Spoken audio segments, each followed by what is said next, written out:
আসসালামু আলাইকুম। বাংলা সংবাদে আপনাদের সবাইকে স্বাগত জানাচ্ছি। আমি ফিরোজ তোহা। শুরুতেই বিআরবি কেবলস সংবাদ শিরোনাম জানিয়ে দেব এই মুহূর্তে হাতে পাওয়া সর্বশেষ গুরুত্বপূর্ণ আপডেট বাংলা সংবাদ। শুরুতেই থাকছে উত্তরায় গুলিতে আন্দোলনরত 4 শিক্ষার্থী নিহত। সারা দেশে ঢাকা কমপ্লিট শাটডাউন কর্মসূচির অংশ হিসেবে রাজধানীর উত্তরার বিভিন্ন এলাকায় আন্দোলন চলছে কয়েকটি বিশ্ববিদ্যালয়ের শিক্ষার্থীদের। এ সময় পুলিশের সংঘর্ষে 4 জন নিহত হবার খবর পাওয়া গেছে। বিষয়টি নিশ্চিত করেছেন বাংলাদেশ মেডিকেলের চিকিৎসক ডাক্তার রকুনুজ্জামান। এবারে জানাবো কমপ্লিট শাটডাউনে উত্তাল ঢাকা। কোটা সংস্কারের দাবিতে আন্দোলনের কমপ্লিট শাটডাউনে উত্তপ্ত হয়ে উঠেছে পুরো রাজধানী শহর। সকাল থেকেই রাজধানীর বিভিন্ন সড়কে নেমে আসেন শিক্ষার্থীরা। প্রথম দিকে পুলিশ বিভিন্ন জায়গায় বাধা দিলেও পরে আন্দোলনরত শিক্ষার্থীদের ধাওয়া খেয়ে পালিয়ে যায় পুলিশ।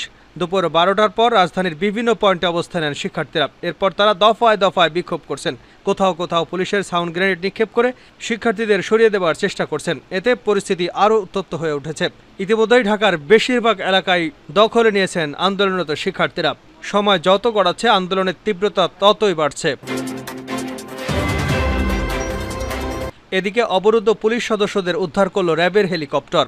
রাজধানীর মেরুল বাড্ডায় কানাডিয়ান ইউনিভার্সিটি অব বাংলাদেশের ভেতরে থাকা পুলিশদের হেলিকপ্টার দিয়ে উদ্ধার করা হয়েছে। রোববার বেলা 3টার কিছুক্ষণ আগে এই ঘটনা ঘটে। জানাবো যে কোনো সময় আলোচনায় রাজি হয়েছে সরকার, বলেন আইনমন্ত্রী আনিসুল হক। কোটা সংস্কারের বিষয়ে সরকার যে কোনো সময় আন্দোলনরত শিক্ষার্থীদের সাথে আলোচনায় বসতে রাজি হয়েছে বলে জানিয়েছেন আইনমন্ত্রী আনিসুল হক। আজ বৃহস্পতিবার বিকাল 3টার কিছু আগে চলমান আন্দোলনের পরিপ্রেক্ষিতে গণমাধ্যমের সঙ্গে কথা বলার সময় কথা বলেছেন তিনি। এবারে জানাবো আগুন সন্ত্রাস নিয়ে মাঠে নেমেছে বিএনপি জামাত ওবায়দুল কাদের। শিক্ষা প্রতিষ্ঠান বন্ধ ঘোষণার পর আজ থেকে বিএনপি জামাত কর্মীরা মাঠে নেমেছে বলে দাবি করেছেন আওয়ামী লীগের সাধারণ সম্পাদক ওবায়দুল কাদের। বৃহস্পতিবার দুপুরে আওয়ামী লীগ সভাপতির ধানমন্ডির কার্যালয়ে এক সংবাদ সম্মেলনে একথা বলেন তিনি। এবং সর্বশেষ জানাবো আন্তর্জাতিক সংবাদ। ইরানের পররাষ্ট্রমন্ত্রীর কঠোর হুঁশিয়ারি। যুদ্ধ শুরু হলে নিশ্চিতভাবে লেবানন হবে ইসরায়েলের জন্য দোজক। ইসলামী প্রজাতন্ত্র ইরানের সর্বোচ্চ পররাষ্ট্রমন্ত্রী আলী বাকেরি কানি হুঁশিয়ারি উচ্চারণ করে বলেছেন, ইহুদিবাদী ইসরায়েল যদি গাজা থেকে লেবাননের বিরুদ্ধে যুদ্ধের বিস্তার ঘটানোর চেষ্টা করে তাহলে নিশ্চিতভাবেই আরব এই দেশটি দখলদার সেনাদের জন্য দোজকে পরিণত হবে, যেখান থেকে তারা আর ফিরে আসতে পারবে না। এতক্ষণ শিরোনাম শুনছিলেন, এবার বিস্তারিত। প্রিয় দর্শক, আপনি যদি এই চ্যানেলে নতুন হয়ে থাকেন ভিডিওটি দেখতে দেখতে চ্যানেলটি সাবস্ক্রাইব করে আমাদের সঙ্গেই থাকুন। আর এই ভিডিও সম্পর্কে আপনি আপনার মূল্যবান মতামতটি কমেন্ট বক্সে জানিয়ে দিন। আর হ্যাঁ প্রিয় দর্শক, জানিয়ে দিন ভিডিওটি কোথা থেকে দেখছেন। উত্তরায় গুলিতে আন্দোলনরত 4 জন শিক্ষার্থী নিহত। সারা দেশে ঢাকা কমপ্লিট শাটডাউন কর্মসূচির অংশ হিসেবে রাজধানীর উত্তরার বিভিন্ন এলাকায় আন্দোলন করছে কয়েকটি বিশ্ববিদ্যালয়ের শিক্ষার্থীরা। এ সময় পুলিশের সঙ্গে সংঘর্ষে 4 জনের নিহত হবার খবর পাওয়া গেছে। বিষয়টি নিশ্চিত করেছেন বাংলাদেশ মেডিকেলের চিকিৎসক ডাক্তার রকুনুজ্জামান। বৃহস্পতিবার বেলা 11টায় উত্তরার বিএনএস সেন্টারের সামনে আন্দোলনকারীদের সংঘর্ষে পুলিশের এ সময় আন্দোলনকারীদের দিকে সাউন্ড গ্রেনেড, টিয়ারশেল এবং রাবার বুলেট নিক্ষেপ করে পুলিশ। আজ সকাল থেকে বিক্ষোভ শুরু করে আন্দোলনকারীরা। উত্তরার আজমপুর বাস স্ট্যান্ডের দিক থেকে অবস্থান নেয় তারা। অন্যদিকে বিএসএস সেন্টারের সামনে অবস্থান নেয় পুলিশ। আন্দোলনকারীরা বিএনএস সেন্টারের দিকে আগালে পুলিশ তাদের উপর সাউন্ড গ্রেনেড, টিয়ারশেল এবং রাবার বুলেট নিক্ষেপ করে। এতে ছত্রভঙ্গ হয়ে যায় কোটা আন্দোলনকারীরা। এছাড়াও রাজধানীর মিরপুরের 10 নম্বর, শনিরাকড়া, কাজলা এবং যাত্রাবাড়ি, মেরুল বাড্ডা সহ বিভিন্ন জায়গায় সংঘর্ষের ঘটনা ঘটেছে। আবার কোথাও কোথাও আন্দোলনকারী এবং শিক্ষার্থীদের সঙ্গে সংঘর্ষ এখনও চলছে বলে জানা গেছে। গত বুধবার সন্ধ্যায় নিজের ফেসবুক পেজে এক বিবৃতিতে কমপ্লিট শাটডাউন কর্মসূচির ঘোষণা করেন আসিফ মাহমুদ। বিবৃতিতে তিনি বলেন, শিক্ষার্থীদের শান্তিপূর্ণ আন্দোলনের উপর হামলার প্রতিবাদ, সন্ত্রাসমুক্ত ক্যাম্পাস নিশ্চিতকরণ ও এক দফা দাবিতে 18 জুলাই সারা দেশে কমপ্লিট শাটডাউন ঘোষণা করছে। আসিফ মাহমুদ বলেন, শুধু হাসপাতাল এবং জরুরি সেবা ব্যতীত কোনো প্রতিষ্ঠানের দরজা খুলবে না, অ্যাম্বুলেন্স ব্যতীত সড়কে কোনো গাড়ি চলবে না। সারা দেশের প্রতিটি স্কুল, কলেজ, বিশ্ববিদ্যালয়, প্রাইভেট বিশ্ববিদ্যালয়, মাদ্রাসা শিক্ষার্থীদেরও আহ্বান জানাচ্ছে আগামীকালের কর্মসূচি সফল করুন।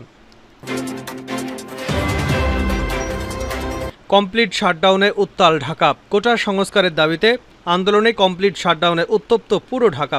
সকাল থেকে রাজধানীর বিভিন্ন সড়কে নেমে আসেন শিক্ষার্থীরা। প্রথম দিকে পুলিশ বিভিন্ন জায়গায় বাধা দিলেও শিক্ষার্থীদের ধাওয়া পাল্টা দেওয়ার এক পর্যায়ে পিছু হটে তারা। দুপুর 12টার পরে রাজধানীর বিভিন্ন পয়েন্টে অবস্থান নেন শিক্ষার্থীরা। এরপর তারা দফায় দফায় বিক্ষোভ করেছেন। কোথাও কোথাও পুলিশের সাউন্ড গ্রেনেড নিক্ষেপ করে শিক্ষার্থীদের সরিয়ে দেবার চেষ্টা করেছে। এতে পরিস্থিতি আরও উত্তপ্ত হয়ে ওঠে। রাজধানীর বিভিন্ন পয়েন্টে থাকা নিজস্ব প্রতিবেদকরা জানিয়েছেন, উত্তরা, আজমপুর, খিলক্ষেত, নতুন বাজার থেকে রামপুরা, কাকরাইল, মিরপুর 10 এবং যাত্রাবাড়ি, শনিরাকড়া, পুরান ঢাকা, ঢাকা ক্যান্টনমেন্ট এলাকার ইসিবি চত্বরে আন্দোলনকারীদের সমর্থনে অবস্থান নিতে দেখা গেছে। সরজমিনে দেখা গেছে বৃহস্পতিবার সকাল 10টা থেকে শিক্ষার্থীরা বিক্ষিপ্তভাবে কুড়িল রামপুরা সড়কে অবস্থান নিতে শুরু করেছে। সকাল 10:30টার দিকে যমুনা ফিউচার পার্ক, নতুন বাজার এবং ব্র্যাক বিশ্ববিদ্যালয় এলাকায় শিক্ষার্থীদের ছত্রভঙ্গ করতে টিয়ারশেল, সাউন্ড গ্রেনেড নিক্ষেপ করে পুলিশ। এতে পিছু হটেন শিক্ষার্থীরা। তবে কিছুক্ষণের মধ্যেই তারা সংগঠিত হয়ে পুলিশ পাল্টা ধাওয়া করে। পুলিশ পিছু হটলে দুপুর 12টার দিকে নতুন বাজার থেকে বিক্ষোভ মিছিল শুরু করেন শিক্ষার্থীরা। কয়েক হাজার শিক্ষার্থী হাতে লাঠি সোঁটা নিয়ে সামনের দিকে এগোতে থাকে। তারা ব্র্যাক বিশ্ববিদ্যালয়ের সামনে পৌঁছলে পুলিশ সাউন্ড গ্রেনেড নিক্ষেপ করে। সেখানে কিছুক্ষণ ধাওয়া পাল্টা ধাওয়ার ঘটনা ঘটে। দুপুর 1:30টার দিকে প্রগতি সরণি শিক্ষার্থীদের দখলে ছিল। এদিকে সকালে মিরপুর 10 নম্বর গোলচত্বরে সমাবেশ করছিলেন আওয়ামী লীগ। এ সময় আন্দোলনকারীরা সেখানে গিয়ে তাদের ধাওয়া করে। এতে সমাবেশ পণ্ড হয়ে যায়। ওই এলাকা থেকে দখল নিয়ে স্লোগান দিতে থাকেন শিক্ষার্থীরা। শেষ খবর পাওয়া পর্যন্ত মিরপুর 10 গোলচত্বর শিক্ষার্থীদের দখলে রয়েছে। দুপুর 12টার দিকে কাকরাইল মোড়ে অবস্থান নেন আন্দোলনকারী শিক্ষার্থীরা। এতে ওই এলাকায় যান চলাচল সহ সব রাস্তা বন্ধ করে দেন তারা। শেষ খবর পাওয়া পর্যন্ত শিক্ষার্থীরা কাকরাইল মোড় দখল করে অবস্থান করছেন। এদিকে গতকাল রাত থেকে উত্তপ্ত রাজধানীর যাত্রাবাড়ি ও শনিরাকড়া এলাকা। সকাল থেকে ওই এলাকা শিক্ষার্থীদের দখলে রয়েছে। শেষ খবর পাওয়া পর্যন্ত সেখানে বিক্ষোভ চলছে। এদিকে রাজধানীর পুরান ঢাকায় বিক্ষোভ মিছিল করছেন আইনজীবীরা। দুপুর 12:30টার দিকে ঢাকা জজ কোর্টের আইনজীবী মিছিল বের করেন। বর্তমানে ওই এলাকা শিক্ষার্থীদের দখলে রয়েছে। একই অবস্থা দেখা গেছে সড়কের ব্র্যাক ইউনিভার্সিটি থেকে মধ্যপাড়া ইউলিপ পর্যন্ত। সেখানেও শিক্ষার্থীরা অবস্থান নিয়েছেন। পুলিশ একটি এসিপি গাড়ি থেকে আন্দোলনকারীদের লক্ষ্য করে টিয়ারশেল নিক্ষেপ করেছে। শিক্ষার্থীদের সঙ্গে কথা বলে জানা গেছে, এখানে east West university, BRAC university, north south university, imperial college সহ আশপাশের বিভিন্ন স্কুল কলেজের শিক্ষার্থীরা কর্মসূচিতে অংশ নিয়েছেন। শিক্ষার্থীদের সরবরাহ অবরোধে কর্মসূচিতে সকাল থেকেই রাজধানী জুড়ে থমথমে পরিবেশ বিরাজ করছে। বেলা বাড়ার সঙ্গে সঙ্গে বিভিন্ন এলাকায় পরিস্থিতি আরও উত্তপ্ত হয়ে ওঠে। অবরুদ্ধ পুলিশ সদস্যদের উদ্ধার করল র্যাবের হেলিকপ্টার।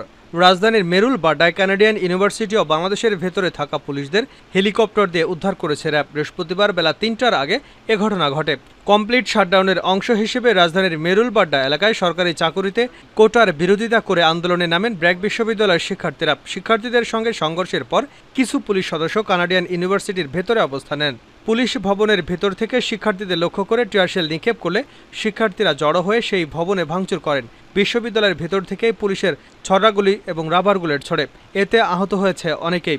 এর মধ্যে মেরুল বাড্ডায় কানাডিয়ান ইউনিভার্সিটিতে 3 ঘণ্টা ধরে পুলিশকে অবরুদ্ধ করে রাখেন আন্দোলনকারী শিক্ষার্থীরা। খবর পেয়ে দুপুর 2:30টার দিকে হেলিকপ্টার নিয়ে এসে তাদের উদ্ধার করে র্যাব। প্রথমে কয়েকজনকে উদ্ধার করে নিয়ে যাওয়ার পর আবারও হেলিকপ্টার টহল দিচ্ছে। ধারণা করা হচ্ছে আটকা পড়া সবাইকে একে একে উদ্ধার করে নিয়ে যাবে র্যাব।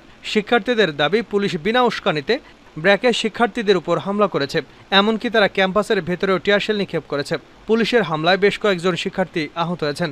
কমপ্লিট শাটডাউনের কর্মসূচি ঘিরে বাড্ডা, রামপুরা ছাড়াও রাজধানীর মিরপুর, উত্তরা, যাত্রাবাড়ি, শনিরাকড়ার বিভিন্ন স্থানে আন্দোলনকারীদের সঙ্গে আইনশৃঙ্খলা রক্ষাকারী বাহিনীর সদস্যদের মুহুর্মুহু সংঘর্ষ চলছে। সারা দেশ থেকেও সংঘর্ষের খবর পাওয়া যাচ্ছে। যে কোনো সময় আলোচনায় রাজি সরকার, বলেন আইনমন্ত্রী আনিসুল হক। কোটার সংস্কারের বিষয়ে সরকার যে কোনো সময় আন্দোলনরত শিক্ষার্থীদের সাথে আলোচনায় বসতে রাজি আছে বলে জানিয়েছেন আইনমন্ত্রী আনিসুল হক। আজ বৃহস্পতিবার বিকাল 3টার কিছুক্ষণ আগে চলমান আন্দোলনের পরিপ্রেক্ষিতে গণমাধ্যমের সঙ্গে কথা বলার সময় একথা জানান তিনি। আইনমন্ত্রী বলেন, সরকার এ বিষয়ে শুনানি এগিয়ে আনতে রোববার সুপ্রিম কোর্টে যাবে। তিনি জানান, প্রধানমন্ত্রী বলেছেন 7ই অগাস্ট মামলাটি শুনানির জন্য যেটি ছিল সেটা এগিয়ে আনার ব্যবস্থা নিতে হবে। আমি অ্যাটর্নি জেনারেলকে নির্দেশনা দিয়েছি রোববার মামলার শুনানির তারিখ এগিয়ে আনার আবেদন করতে। চলমান ইস্যুকে ঘিরে প্রধানমন্ত্রী বিচার বিভাগীয় তদন্ত কমিটি ঘোষণা দিয়েছেন। জানিয়ে আইনমন্ত্রী বলেন, হাইকোর্টের বিচারপতি খন্দকার দিলেরুজ্জামানকে এই কমিটির দায়িত্ব দেওয়ার জন্য তৈরি করা হয়েছে। এই প্রস্তাব প্রধান বিচারপতির কাছে যাবে। আমার বিশ্বাস তিনি পদক্ষেপ নেবেন। আইনমন্ত্রী জানান, এই আন্দোলনকারী শিক্ষার্থীদের দাবি ছিল সরকারের সাথে আলোচনা করা। সরকার এতে রাজি হয়েছে। আইনমন্ত্রী বলেন, মামলাটি সর্বোচ্চ আদালতে আছে। যখন মামলার শুনানি হবে তখন সরকারের পক্ষে প্রস্তাব দেবে। আমরা যেহেতু সংস্কারের পক্ষে এই প্রস্তাব দিব, সেজন্য আপনারা বলতে পারেন আমরা কোটা সংস্কারের পক্ষে। পরে তিনি দেশের একজন পিতৃতুল্য নাগরিক হিসেবে আহ্বান জানান ছাত্ররা যেন আন্দোলন থেকে সরে যায়। এদিকে কোটা সংস্কারের দাবিতে আন্দোলন কমপ্লিট শাটডাউন আজ উত্তপ্ত ঢাকা থেকে রাজধানীর বিভিন্ন সড়কে নেমে আসেন শিক্ষার্থীরা। প্রথম দিকে পুলিশ বিভিন্ন জায়গায় বাধা দিলেও পরে শিক্ষার্থীদের ধাওয়ায় এক পর্যায়ে পিছু হটতে বাধ্য হন তারা। ইতিমধ্যে সংঘর্ষে একজন শিক্ষার্থী নিহতের খবর পাওয়া গেছে।